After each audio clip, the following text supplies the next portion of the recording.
എനിക്ക് ഈ യാത്ര തുടർന്ന് നയിക്കാനുള്ള ആരോഗ്യവും സ്നേഹത്തും കുറവാണെങ്കിലും ഇന്നത്തെ കാലഘട്ടത്തിൻ്റെ അനിവാര്യത മനസ്സിലാക്കി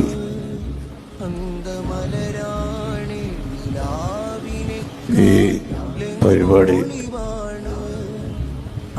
ആരംഭിച്ചതാണ്.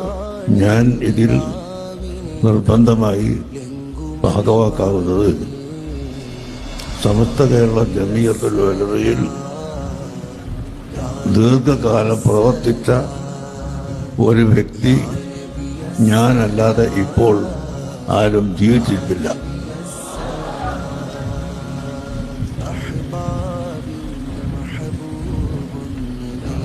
അതുകൊണ്ട് ആ സംഘടനയെ ചെറിയ നിലയിൽ നിങ്ങൾ മനസ്സിലാക്കി തരണമെന്ന് ഉദ്ദേശിച്ചത് കൊണ്ടാണ്.